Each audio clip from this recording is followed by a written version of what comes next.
नमस्कार, स्वागत है आप सभी का। मैं हूं आपके साथ ऋषु त्यागी। उधर केंद्रीय मंत्री भूपेंद्र यादव ने मुख्य निर्वाचन पदाधिकारी अनुपम राजन से मिलकर अधिकारियों की शिकायत की और उन्होंने कहा कि हमारे जो कार्यकर्ता स्वेच्छा से अपने घर पर पार्टी का झंडा लगाया है, उन पर आचार संहिता के उल्लंघन की कार्रवाई की गई है, जो नियम के विरुद्ध है।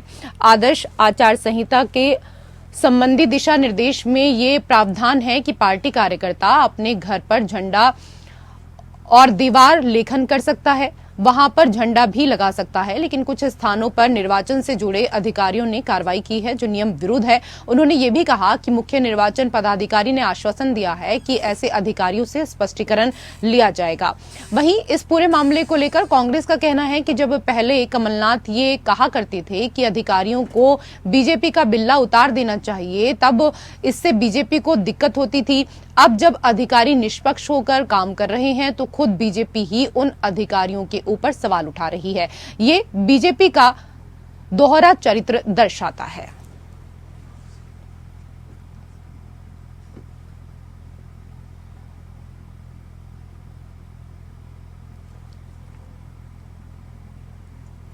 उधर मध्य प्रदेश कांग्रेस के एक प्रतिनिधि मंडल ने राज्य निर्वाचन आयोग पहुंचकर केंद्रीय गृह मंत्री अमित शाह के खिलाफ में शिकायत की है और कड़ी कार्रवाई करने की भी मांग की है। दरअसल में कांग्रेस के प्रतिनिधि मंडल में शामिल जेपी धनोपिया ने आरोप लगाया कि कल केंद्रीय गृह मंत्री अमित शाह ने बीजेपी कार्यालय में बीजेपी के पदाधिकारियों की बैठक ली थी और आदेश दिया था कि जो भी फूल की बात ना माने, कमल की बात ना माने, तो उनके खिलाफ कड़ी कार्रवाई की जाए। और यह भी कहा था कि शिवराज आप मैसेज कर दीजिए, उसके लिए हम भी नहीं बचा पाएंगे। इस तरह से आदर्श आचार संहिता का उल्लंघन किया जा रहा है और खुले तौर पर अधिकारियों को और आम जनता को धमकाया जा रहा है, जिसको लेकर राज्य निर्वाचन आयोग में शिकायत की गई है। जेपी धनोपिया का कहना है कि राज्य निर्वाचन आयोग के अधिकारियों ने कहा कि हम इस मामले की जांच करेंगे और मामला अगर सही पाया जाता है तो निश्चित रूप से कार्रवाई की जाएगी।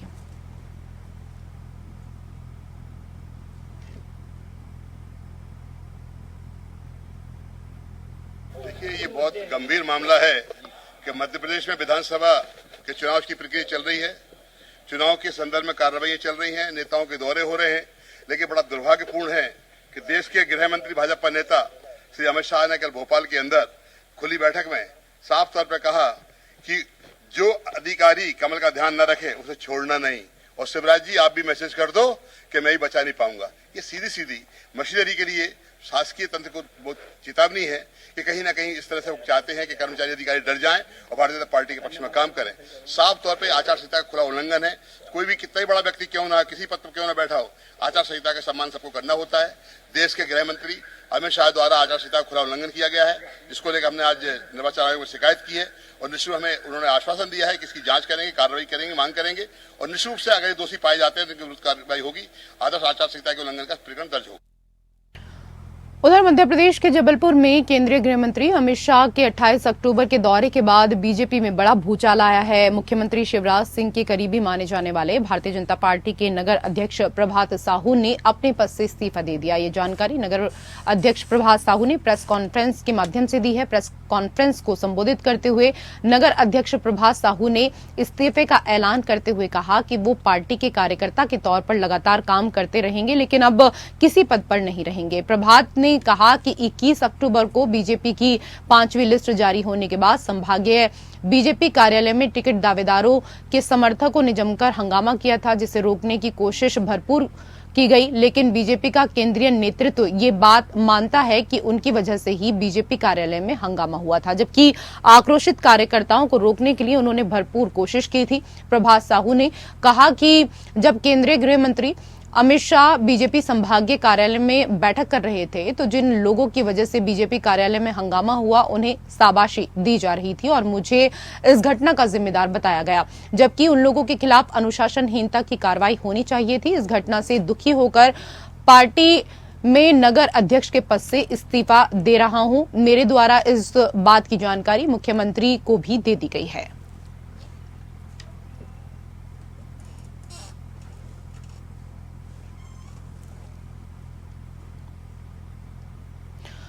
उधर कांग्रेस नेता प्रियंका गांधी के पति और देश के प्रसिद्ध उद्योगपति रॉबर्ट वाड्रा धर्मनगरी उज्जैन पहुंचे। यहां महाकाल मंदिर पहुंचकर बाबा महाकाल के दर्शन उन्होंने किए और पूजा भी की। गर्भगृह की चौखट पर माथा टेका और इसके साथ आरती भी की। इसके बाद नंदी हॉल में बैठकर शिव आराधना की। रॉबर्ट वाड्रा ने मीडिया से चर्चा में कहा कि वो धार्मिक यात्रा पर हैं। देश के लोगों के हित में राहुल गांधी और प्रियंका मेहनत कर रहे हैं। पूरा परिवार कार्य कर रहा है। कर्नाटक में बदलाव हुआ है, मध्य प्रदेश में भी बदलाव होगा, देश में भी बदलाव का माहौल है। लोग सरकार से परेशान हैं। रॉबर्ट वाड्रा ने महाकाल लोक की गुणवत्ता पर भी टिप्पणी की। सनातन पर कहा कि भेदभाव की राजनीति ना हो, देश में सुख शांति का माहौल हो, बेरोजगारी पर ध्यान दिया जाए, महिला सुरक्षा पर ध्यान दिया जाए। इजराइल हमास युद्ध पर कहा कि लड़ाई रुकनी चाहिए। हमारे प्रधानमंत्री ने लड़ाई रोकने पर कुछ नहीं कहा। प्रधानमंत्री को मणिपुर पर भी ध्यान देना चाहिए। राम मंदिर निर्माण पर उन्होंने कहा कि भेदभाव की बात नहीं होनी चाहिए, सभी धर्म के लिए समान विचार हों। यदि राम मंदिर उद्घाटन में उन्हें बुलाया जाता है तो वो जरूर जाएंगे। मैं यही बोलूँगा, जय महाकाल।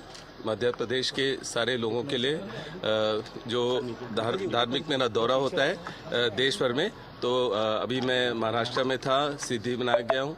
अब यहाँ मैं आया हूँ उज्जैन में और महाकाल यहाँ दर्शन हुए हैं और सबके सुख शांति के लिए देश भर में और जहाँ भी युद्ध हो रहा है उसके लिए भी मुझे बहुत दुख प्रकट हो रहा है और मैं उनके लिए भी शांति की प्रार्थना मैंने की है। और आगे खबरों में बात उज्जैन की ही करेंगे, जहां पर विधानसभा चुनाव में नामांकन दाखिल करने का आखिरी दिन आज है। ऐसे में उज्जैन के अवधेश धाम के संत डॉक्टर अवधेशपुरी महाराज ने बगावती सुर इस दौरान दिखाए। दरअसल 3 दिन पहले प्रेस कॉन्फ्रेंस करके संत ने कहा था कि वो उज्जैन दक्षिण विधानसभा से उच्च शिक्षा मंत्री डॉक्टर मोहन यादव के खिलाफ निर्दलीय चुनाव लड़ेंगे। प्रेस कॉन्फ्रेंस के दौरान संत ने उच्च शिक्षा मंत्री के खिलाफ भूमाफिया जैसे गंभीर आरोप लगाए थे। वहीं संत अब अपने सभी आरोपों से मुकर गए और रविवार को फ्रीगंज स्थित बीजेपी के संभागीय मीडिया कार्यालय पर प्रेस कॉन्फ्रेंस की। इस दौरान प्रदेश के उच्च शिक्षा मंत्री डॉक्टर मोहन यादव, प्रदेश प्रवक्ता राजपाल सिंह सिसोदिया और डॉक्टर गुलरेज भी यहां पर पहुंचे हुए थे। यहां संत ने सार्वजनिक तौर पर कहा कि वो चुनाव नहीं लड़ेंगे और उज्जैन दक्षिण के बीजेपी प्रत्याशी उच्च शिक्षा मंत्री डॉक्टर मोहन यादव के पक्ष में प्रचार करेंगे। वहीं जब मीडिया ने संत से सवाल किए तो वो सवालों के जवाब देने से बचते हुए नजर आए। पत्रकारों ने कहा कि आपने उच्च शिक्षा मंत्री पर गंभीर आरोप लगाए थे, उन आरोपों का अब क्या? शिप्रा नदी में गंदे नाले रोकने, गायों की मृत्यु और सिंहस्थ भूमि को भूमाफियाओं से मुक्त कराने का मुद्दा क्या 3 दिन में पूरा हो गया? संत प्रेस कॉन्फ्रेंस छोड़कर बीच में ही चले गए।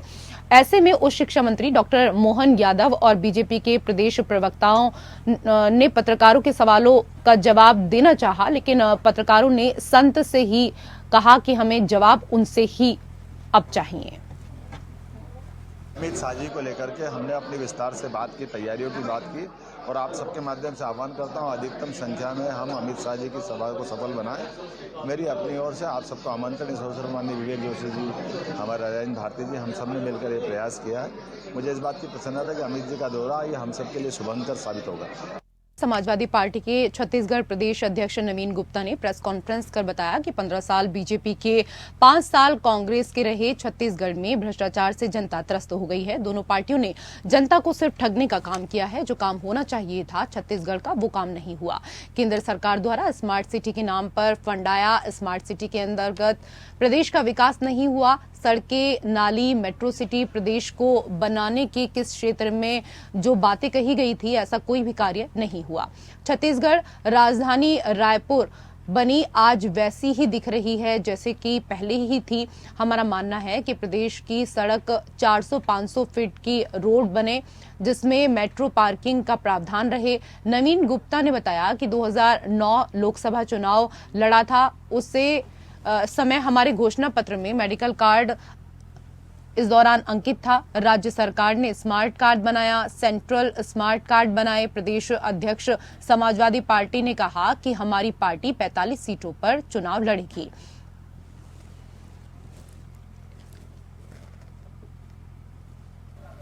अभी हम करीब 45 सीट पे लड़ाने की तैयारी कर रहे हैं 34 सीट पे अपन टिकट दे चुके हैं, बकाया सीट है जो कल तक में बी फॉर्म दे दिया जाएगा।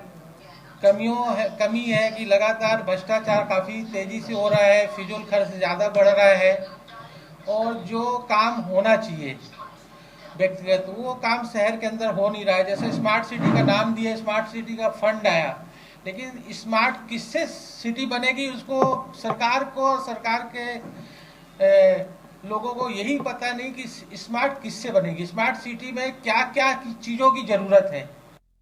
उधर भारतीय जनता पार्टी के प्रदेश अध्यक्ष अरुण साव ने कहा कि छत्तीसगढ़ विधानसभा चुनाव के लिए प्रचार कार्य अपने चरम पर है। 7 नवंबर के पहले चरण के मतदान की उल्टी गिनती प्रारंभ हो गई।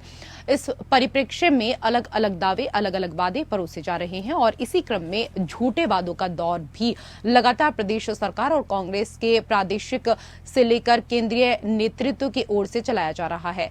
साव ने रविवार की शाम को बीजेपी सोशल मीडिया टीम द्वारा तैयार वीडियो का प्रदर्शन करते हुए कहा कि पिछले 5 साल की कांग्रेस की सरकार के कार्यकाल को चंद मिनटों के वीडियो में समेटने का प्रयास हमारी सोशल मीडिया की टीम ने किया है, वो अब प्रदेश के सामने है। बीजेपी प्रदेश अध्यक्ष साव ने बीजेपी कार्यालय में पत्रकार वार्ता में कहा कि कांग्रेस की भूपेश सरकार का 5 साल का ये कार्यकाल वादा खिलाफी, भ्रष्टाचार का भयावह दौर रहा, जिसे लेकर प्रदेश की जनता में काफी आक्रोश है। जो सोशल मीडिया की टीम द्वारा तैयार इस वीडियो में प्रदेश को दिखाई देगा। इस मौके पर प्रदेश मीडिया सह प्रभारी अनुराग अग्रवाल और सोशल मीडिया के प्रदेश सह संयोजक मितुल कोठारी, बीजेपी प्रदेश प्रवक्ता अमित साहू, पिछड़ा वर्ग मोर्चा के प्रदेश मंत्री देवदत्त साहू भी पहुंचे हुए थे।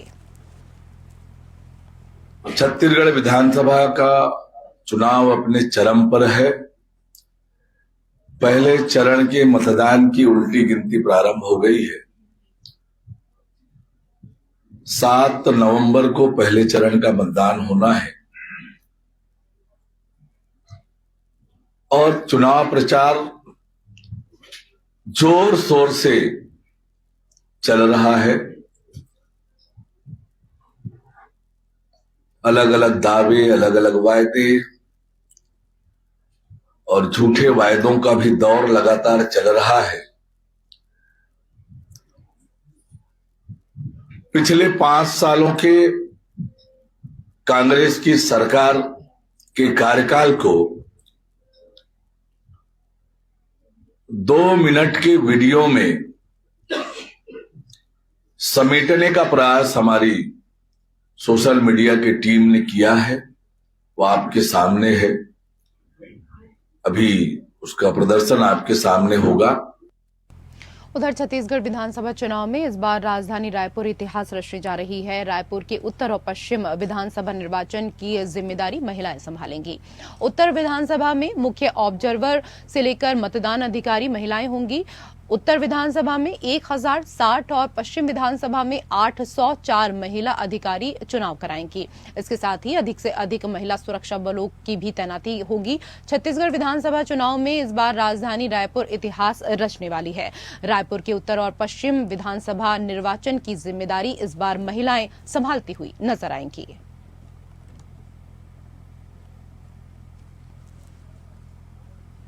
इस बार ये जो निर्वाचन कार्य की ड्यूटी हमें मिली है, ड्यूटी तो हमने और भी की है पहले भी, लेकिन इस बार जो मिली है ये ज़्यादा विशेष लग रही है क्योंकि हमारी ड्यूटी पिंक बूथ में लगाई जा रही है। और पिंक बूथ में कार्य करना मतलब विशेष कार्य करना, क्योंकि ये जिम्मेदारी महिलाओं को मिली है। सभी कर्मचारी महिला कर्मचारी होंगी और हम यकीन दिलाते हैं कि अपनी जिम्मेदारी हम बहुत अच्छे से निभाएंगे। इस बार जो हमारा चुनाव हो रहा है उसमें सबसे अच्छी बात यह है कि हमारे जो विधानसभा रायपुर उत्तर और रायपुर पश्चिम है, इसमें सारे जो बूथ हैं उनको पिंक बूथ या संगवारी बूथ घोषित किया गया है, जिसमें सारी कर्मचारी जो चुनाव में लगेंगी, पीठासीन से लेकर के मतदान अधिकारी क्रमांक 1, 2, 3, साथ में सिक्योरिटी, ये सभी महिलाओं की जिम्मेदारी रहेगी, जो बहुत अच्छी बात है और इससे महिलाओं को आगे बढ़ने का अधिक हौसला मिलेगा और ये ज़्यादा सकारात्मक पक्ष है महिलाओं के लिए। और उधर भारतीय जनता पार्टी के राष्ट्रीय अध्यक्ष जेपी नड्डा ने डोंगरगढ़ विधानसभा क्षेत्र के भारतीय जनता पार्टी के प्रत्याशी विनोद खांडेकर और खैरागढ़ विधानसभा क्षेत्र के प्रत्याशी विक्रांत सिंह के पक्ष में आम सभा को संबोधित किया। बीजेपी के सभी मंडल, ब्लॉक और जिला के पदाधिकारी भारी संख्या में यहां पहुंचे हुए थे। बीजेपी प्रत्याशी विक्रांत सिंह के पक्ष में महारैली इस दौरान की गई। महारैली के साथ ही रोड शो के माध्यम से बीजेपी के राष्ट्रीय अध्यक्ष जेपी नड्डा ने राज्य के भूपेश सरकार पर जमकर निशाना साधा। उन्होंने कहा कि छत्तीसगढ़ राज्य सरकार ने प्रत्येक योजना के नाम पर सिर्फ घोटाला करने का कार्य किया है। फिर चाहे चावल घोटाला हो, कोयला घोटाला हो, फिर आंगनबाड़ी कार्यकर्ताओं की साड़ी खरीदी में घोटाला हो, कहीं कभी गोठान के नाम पर घोटाला। जेपी नड्डा ने कहा कि खैरागढ़ सहित संपूर्ण छत्तीसगढ़ को विकास के नाम पर छलने का कार्य किया गया है। 7 तारीख को आपने अपने भविष्य का निर्णय लेना है। मैं आपसे कुछ बातें बहुत स्पष्ट करना चाहता हूं। सबसे पहली बात तो यह है कि जब जब भारतीय जनता पार्टी की सरकार आती है, तब तब भारतीय जनता पार्टी के नेता कार्यकर्ता जनता की सेवा में जुट जाते हैं, और जब जब कांग्रेस की सरकार आती है, तब तब कांग्रेस के नेता कार्यकर्ता अपनी सेवा में जुट जाते हैं। हम सेवा में विश्वास करते हैं, वो मेवा खाने में विश्वास करते हैं। हम लोगों की सेवा करके उनकी तस्वीर और तकदीर बदलने के लिए काम करते हैं। वो भ्रष्टाचार के माध्यम से अपने घरों को भरने का काम करते हैं। तो हम सेवा करने में विश्वास करते हैं और वो मेवा खाने में विश्वास रखते हैं, और किस तरीके से भ्रष्टाचार किया है ये जग जाहिर है। तो सीधा निशाना साधते हुए इस दौरान कांग्रेस के ऊपर नजर आए जेपी नड्डा। दरअसल जेपी नड्डा डोंगरगढ़ विधानसभा क्षेत्र में पहुंचे हुए थे। भारतीय जनता पार्टी के प्रत्याशी विनोद खांडेकर और खैरागढ़ विधानसभा क्षेत्र के प्रत्याशी विक्रांत सिंह के पक्ष में आम सभा को इस दौरान उन्होंने संबोधित किया। इसके साथ ही जेपी नड्डा ने राज्य सरकार पर जमकर निशाना साधा। उन्होंने कहा कि छत्तीसगढ़ राज्य सरकार ने हर योजना के नाम पर सिर्फ घोटाला करने का कार्य किया है। फिर चाहे चावल घोटाला हो, कोयला घोटाला हो, या फिर आंगनबाड़ी कार्यकर्ताओं की साड़ी खरीदी में घोटाले की बात की जाए, या फिर गोठान जो है उसकी बात की जाए, कोई ऐसी जगह बची नहीं है जहां पर घोटाला नहीं हुआ हो। इसके साथ ही उन्होंने कहा कि प्रधानमंत्री नरेंद्र मोदी जी आवास स्वीकृत किए हैं, जहां भूपेश बघेल ने लोगों को आवास तक पहुंचने नहीं दिया। जेपी नड्डा ने कहा कि आज मुख्यमंत्री का सचिव 1 साल से जेल में है। ऐसी सरकार को हर हाल में हमें उखाड़ फेंकना है।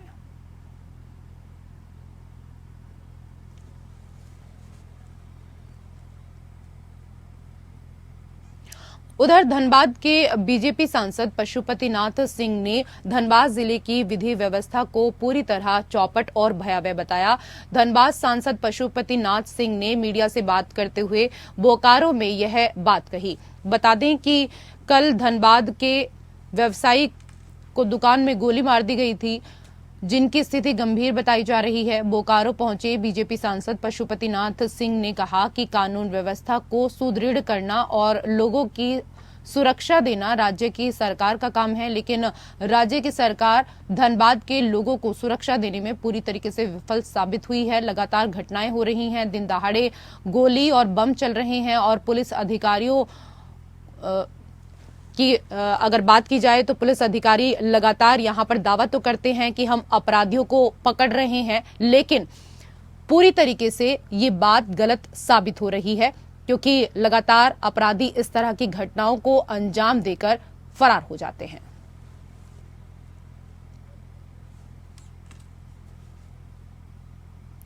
फिलहाल इस बुलेटिन में मेरे साथ इतना ही। नमस्कार।